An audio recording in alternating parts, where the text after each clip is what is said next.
Hi, I'm Tom Summers with Coldwell Banker Realty. Thanks so much for taking a few minutes out of your day to watch this video. I'm sure you're really excited to find out how you can sell your home right now for more money than you ever thought you could. I know this is a really big statement to make, and it's also a big question to get answers to. But it is possible, and it is real, and it's happening right now in the Minneapolis-St. Paul metro area. So I'm going to try to answer some of these questions to give you a better insight as to what I'm talking about.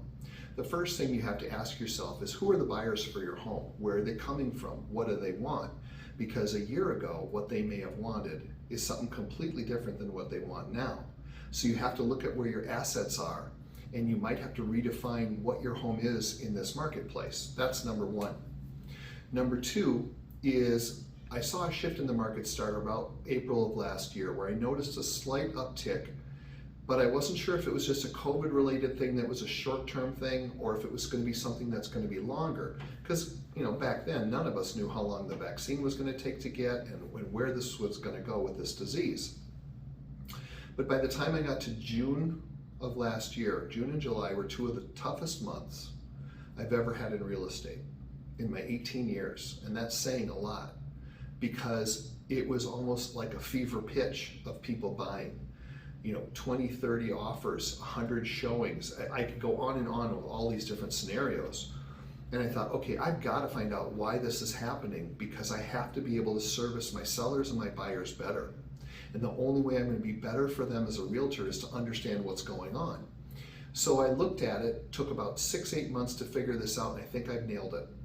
The first one is the lack of inventory, which is very common sense. And you'll be like, well, big deal, Tom, duh. It's like, yeah, true. But I would throw the question to you then, well, we've been short of inventory of homes for sale for the last 3 years, but why now? Why the fever pitch?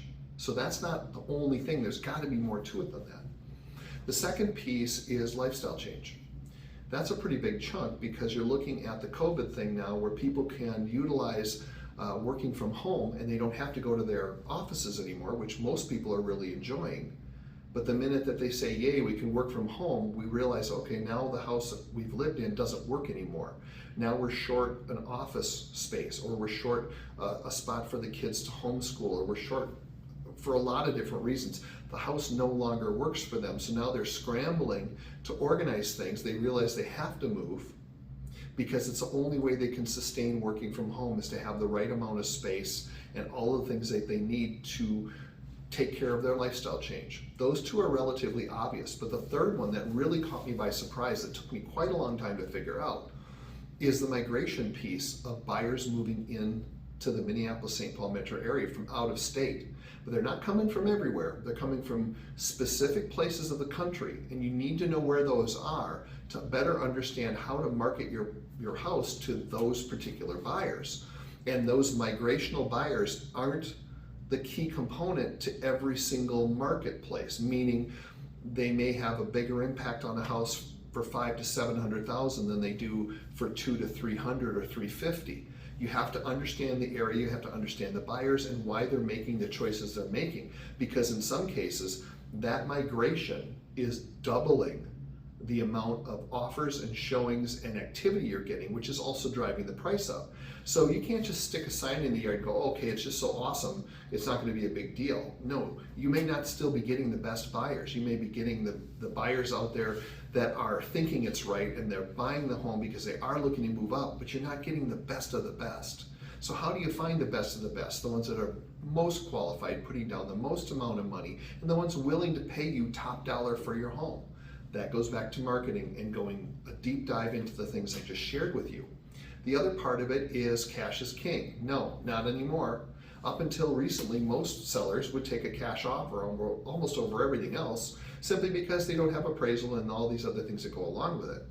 Well, now we're seeing buyers guaranteeing the difference between the sale price and the list price.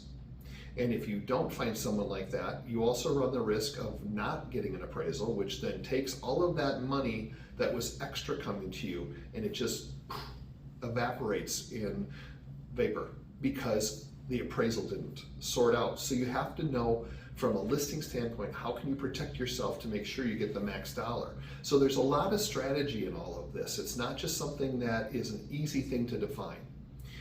If you're interested and you'd like to find out what your home is worth and what I believe you can get for it, give me a call, send me an email, and I'll be more than happy to answer all of the questions I didn't for you today and give you a very personal view of exactly what your home is, where do you stand in the marketplace, and who will be your buyer.